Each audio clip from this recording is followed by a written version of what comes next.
Standard 7 Subject History. India before the times of Shivaji Maharaj. Part 3. Rana Sangha of Mewar brought all Rajput kings together. There was a battle between Babur and Rana Sangha at Khanua. Babur's artillery and reserve force played a key role in this battle and Rana Sangha's army was defeated. Babur died in 1530 CE.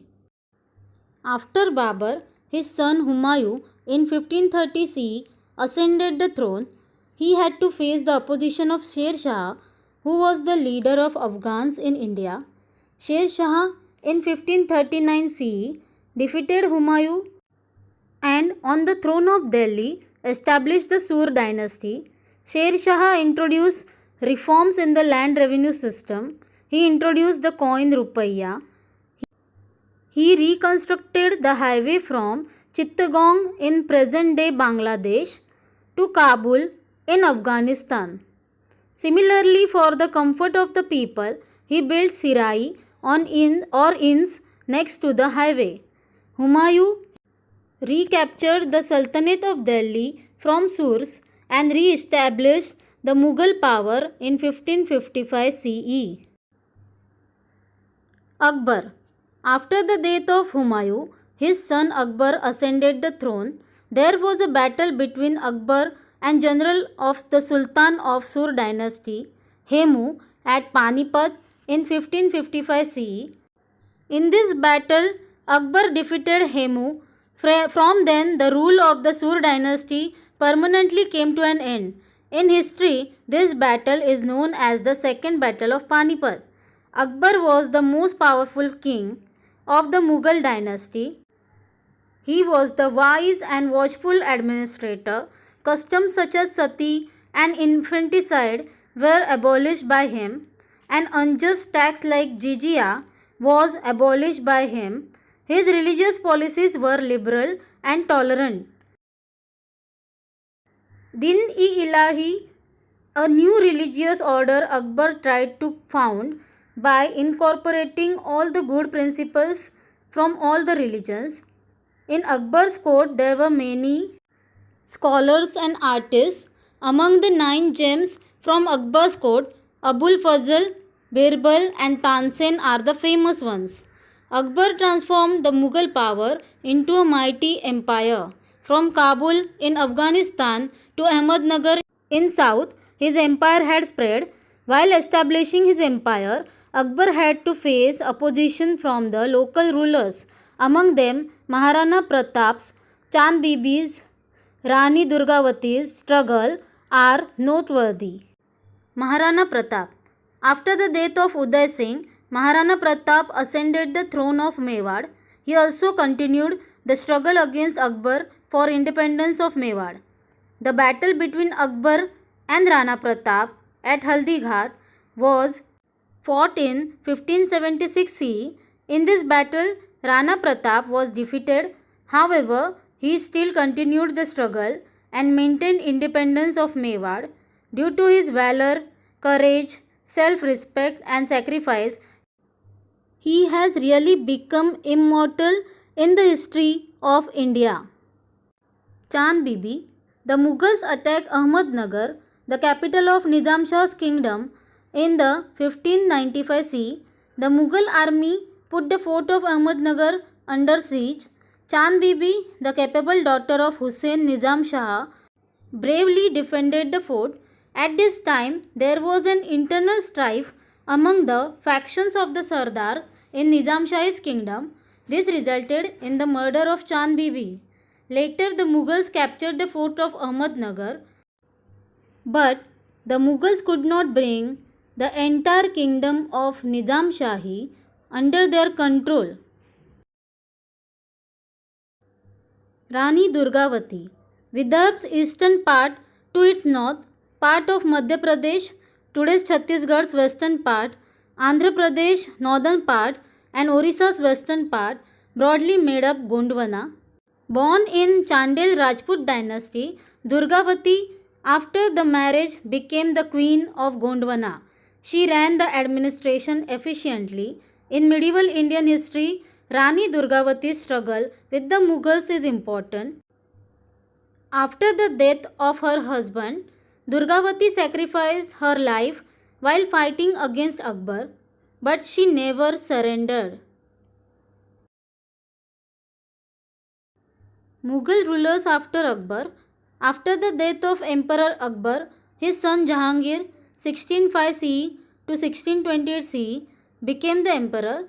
He continued Akbar's policy of expansion in the Deccan.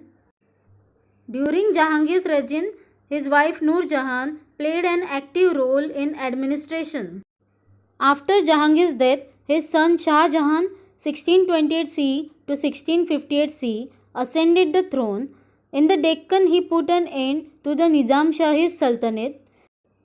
World famous Taj Mahal and Red Fort of Delhi were built during Shah Jahan's reign. Shah Jahan's reign is considered as the golden reign of Mughal architecture. Among the sons of Shah Jahan, there began a war for succession in which Aurangzeb emerged as victorious. Aurangzeb in 1658 CE became the Mughal emperor. At that time, the Mughal empire extended from Kashmir to the north to Ahmednagar to the south and from Kabul in the west to Bengal in the east. Aurangzeb during his reign ended eastern part of Assam, South's Bijapur's Adil Shahi region and Golconda's Qutub Shahi and added it to his kingdom. The Mughal Empire almost spread all over the India. Conflict with Ahoms. From Myanmar, a Shan community people settled in the valley of river Brahmaputra in the 13th century. They established their kingdom there. They were locally known as Ahom people. While Aurangzeb ruled, the Ahoms had a prolonged struggle with Mughals. The Mughals attacked the Ahoms region. The Ahoms united under the leadership of Gadadhar Singh. Commander Lachit Borphukan gave an intense battle against the Mughals. The Ahoms used the guerrilla technique in the conflict against the Mughals. It became impossible for the Mughals to create a strong base in the Assam. Conflict with the Sikhs. The ninth Guru of the Sikhs, Guru Tegh Bahadur, protested strongly against Aurangzeb's policy of religious intolerance. Aurangzeb imprisoned him and beheaded him in 1675 CE. After him, Guru Gobind Singh became the Guru of the Sikhs. Guru Gobind Singh organized his followers and encouraged their martial spirit. He organized the Sikh youths into a fighting force called the Khalsa Dal. Their headquarters were at Anandpur. Aurangzeb sent his army to fight the Sikhs. His army attacked Anandpur. Although the Sikhs fought fiercely, they did not succeed. After that, Guru Gobind Singh came to the Deccan in 1708 CE. There was an attempt on his life when he was at Nanded. Soon after, the Guru succumbed to his wounds. Conflict with the Rajputs. Akbar had secured the cooperation of Rajputs with his policy of amicable relations. Aurangzeb could not obtain the cooperation of Rajputs. After the death of Rana Jaswant Singh of Marwar, Aurangzeb annexed his kingdom to the Mughal Empire. Durgadas Rathod crowned Jaswant Singh's minor son Ajit Singh as the king of Marwar. Durgadas Rathod fought hard against the Mughals. Aurangzeb sent Prince Akbar to Marwar to crush the resistance of Durgadas. Prince Akbar joined hands with Rajputs and rose in revolt against Aurangzeb. An effort was made to seek help from the Marathas in Maharashtra. In this revolt, Durgadas Rathod continued his struggle against the Mughals for the existence of Marwar. Conflict with the Marathas. In Maharashtra, Swaraj was established under the leadership of Shivaji Maharaj. In his effort to establish Swaraj, Shivaji Maharaj had to fight the Mughals too, along with the other enemies. After the death of Shivaji Maharaj, for conquering the Maratha kingdom, Aurangzeb came down to Deccan with all his might. However, due to the stiff resistance offered by the Marathas, Aurangzeb could not fulfill his dream.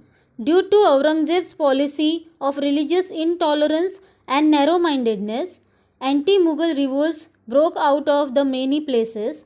While trying to crush these revolts, the Mughal power became weak. In 1707 CE, after the death of Aurangzeb, the Mughal power weakened further. Thank you.